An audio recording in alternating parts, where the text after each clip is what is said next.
अब हम लोग देखेंगे यहाँ पे इंक्रीमेंट और डिक्रीमेंट ऑपरेटर।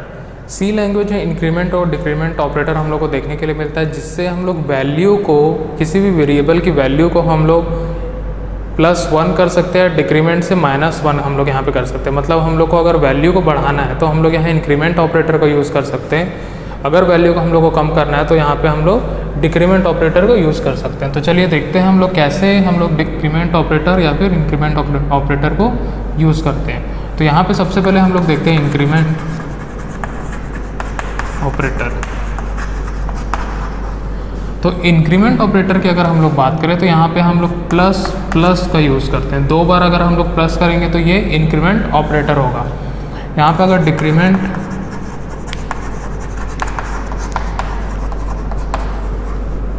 ऑपरेटर को अगर हम लोग लिखेंगे तो यहाँ माइनस माइनस 2 बार हम लोग को माइनस लिखना पड़ेगा।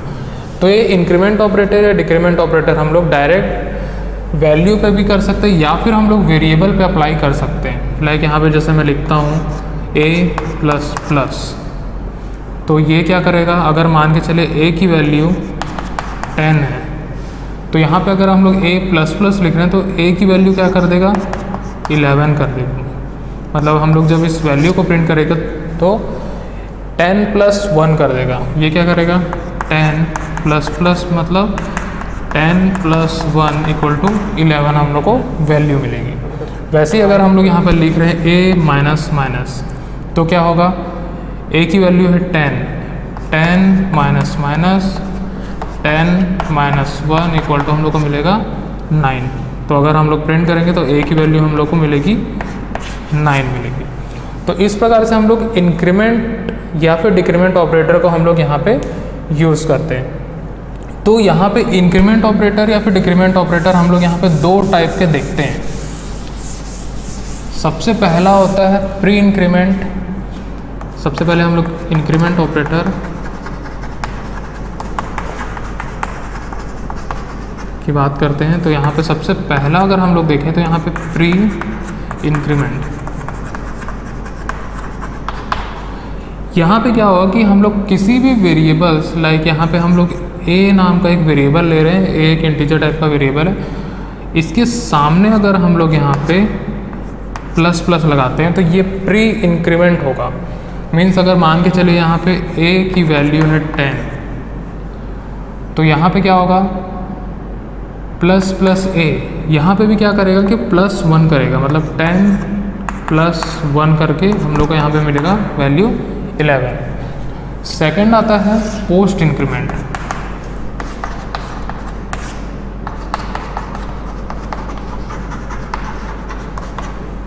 पोस्ट इंक्रीमेंट यहाँ पे भी हम लोग कैसे यूज़ करते हैं, जैसे हम लोग थोड़ी देर पहले एग्जांपल लिए थे a++। अगर a की वैल्यू हम लोग यहाँ 10 लेते हैं, a++ अगर करते हैं तो यहाँ पे हम लोग को मिलेगा 10 + 1, तो यहाँ पे फाइनल आउटपुट हम लोग को मिलेगा a की 11। तो दोनों ही कंडीशन पे यहाँ पे +1 ही करेगा वो। तो यहाँ पे डिफरेंस दोनों में क्या है कि ये सामने लगता है, ये पीछे लगता है।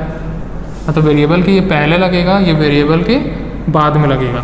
जब हम लोग लूप का इस्तेमाल करते हैं, आगे चल के हम लोग लूप देखेंगे, तो वहाँ पे हम लोग को लूप के केस पे यहाँ पे प्री इंक्रीमेंट हम लोग को लगाना होता है। कुछ कुछ ऐसी कंडीशंस रहती है जहाँ पे हम लोग प्री इंक्रीमेंट यूज़ करते हैं, और कुछ ऐसी कंडीशन होती है जहाँ पे हम लोग पोस्ट इंक्रीमेंट यूज़ करते हैं।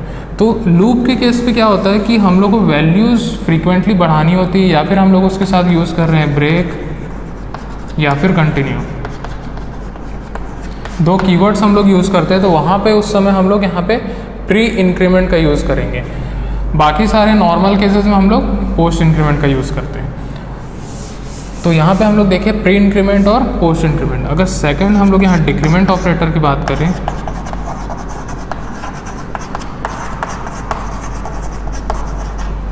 इसमें भी प्री डिक्रीमेंट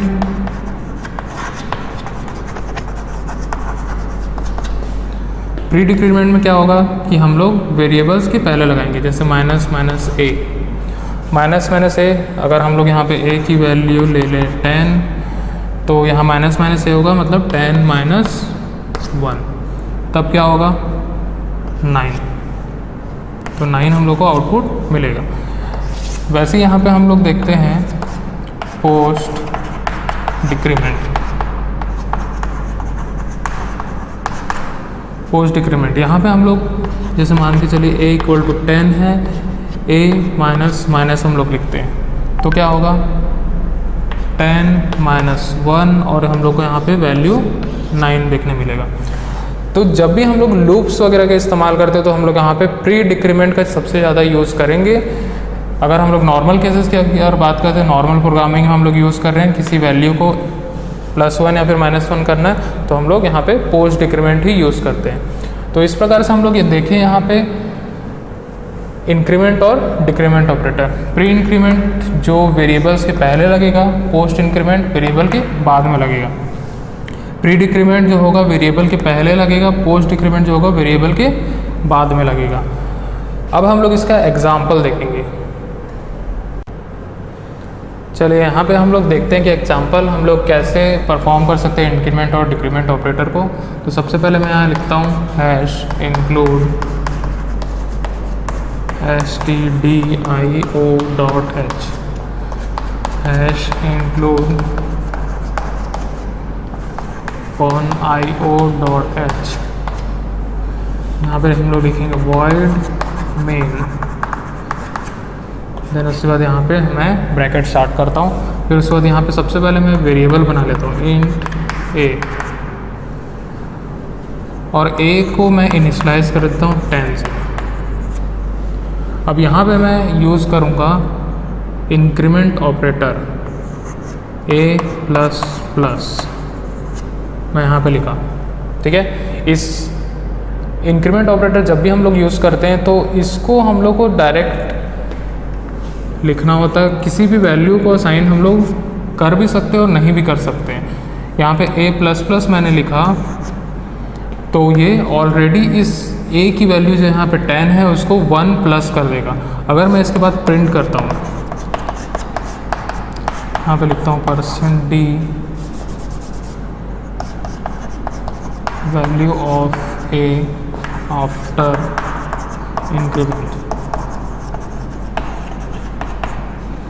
तब क्या होगा, यहाँ पे मैं लिखता हूँ a, तो ये क्या प्रिंट करेगा यहाँ पे 10 + 1, तो यहाँ पे 11 प्रिंट करेगा। तो हम लोग थोड़ी देर में देखते हैं इसको रन करके। देन इसके बाद यहाँ पे यूज़ करता हूँ डिक्रीमेंट ऑपरेटर a-, फिर उसके बाद यहाँ पे प्रिंट f, यहाँ पे लिखूँगा value of a after decrement,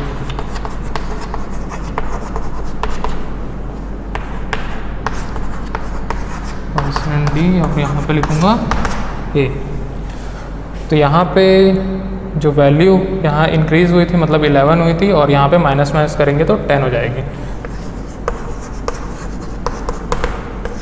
चलो इसको हम लोग एक बार ट्राई रन करके देखते हैं। सबसे पहले मैंने एक वेरिएबल ले लिया a को इनिशियलाइज कर दिया 10 से, मतलब a की वैल्यू हो गई 10।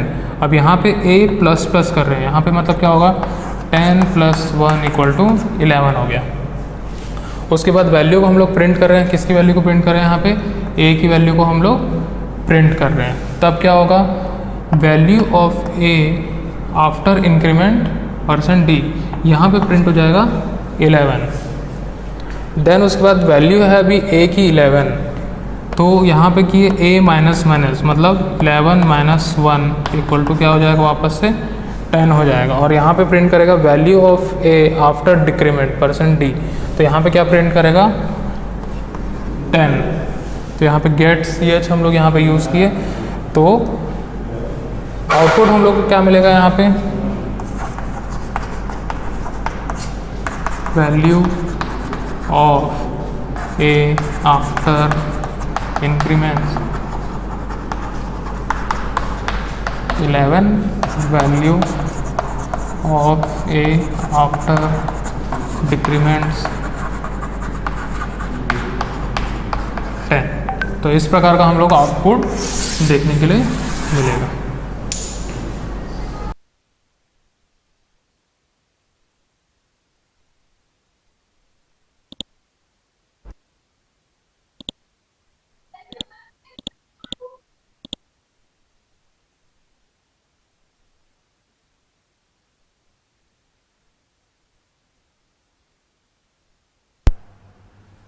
हेलो, आवाज़ आ रही मेरी? Yes yes sir. ठीक है, समझ में आया इंक्रीमेंट और decrement operator? Yes yes. Sir. तो डिक्रीमेंट में माइनस माइनस तो वहाँ 9 होना चाहिए ना? हाँ, वहाँ पर नहीं, 11 वैल्यू थी ना। देखो, प्रोग्राम बता रहा हूँ, ठीक है। ए की सबसे पहले हम लोग ए वेरिएबल ले लिए, ठीक है। ए को इनिशलाइज कर दिए 10 से, ठीक है। फिर उसके बाद परफॉर्म किए ए प्लस प्लस, ठीक है। अब ए प्लस प्लस हम लोग कर दिए तो ए की वैल्यू कितनी हो गई? 10 प्लस 1 कर दिया तो ए की वैल्यू क्या हो गई? 11 हो 11। गई। अब इस टाइम पे ए की वैल्यू है 11, ठीक है। अब उसके बाद प्रिंट किए वैल्यू, प्रिंट है value of A after increment percent D A, ठीक है। यहाँ पे क्या प्रिंट करेगा? 11 प्रिंट करेगा। क्लियर? अभी तक है ए की वैल्यू 11। अब उसके बाद क्या किए? ए माइनस माइनस कर दिया हम लोग, डिक्रीमेंट ऑपरेटर लगाया हम लोग यहाँ पे, और ए माइनस माइनस हम लोग लगा दिए, ठीक है। फिर उसके बाद 11 माइनस 1 कर दिए, ठीक है। मतलब ए माइनस माइनस से क्या हुआ? 11 माइनस 1 हो गया, ठीक है। तो वैल्यू क्या आ बन गई? जाएगा 10 आ गई, ठीक है। 11 10। थी, वो क्या हो गई? 10 हो गई, ठीक है। फिर प्रिंट होगा 10। Print value of A after decrement percent D, और ए की वैल्यू प्रिंट करते, तो ए की वैल्यू क्या थी? 10 थी, ठीक है। समझ में आया? Yes sir. ठीक है। तो इस प्रकार से हम लोग यहाँ पे इंक्रीमेंट और डिक्रीमेंट ऑपरेटर का यूज़ करते हैं। देखो, अब इंक्रीमेंट और डिक्रीमेंट ऑपरेटर में यहाँ सिंगल ऑपरेंड ही लग रहा है, ठीक है। सिंगल ऑपरेंड पे ही वर्क करता है, इसीलिए इसको बोलते हैं यूनरी ऑपरेटर, ठीक है। क्या बोलते हैं? Unary operator. यूनरी ऑपरेटर मतलब क्या होगा? कि वो सिंगल ऑपरेंड पे काम करेगा। क्लियर? समझ में आया? Yes sir. ठीक है, किसी को डाउट है इसमें?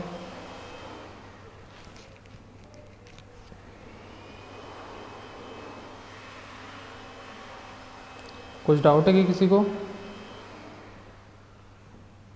No sir. सभी को समझ में आया अच्छे से? Yes sir. ठीक है, तो चलो फिर आज के लिए फिर इतना ही करते हैं, ठीक है।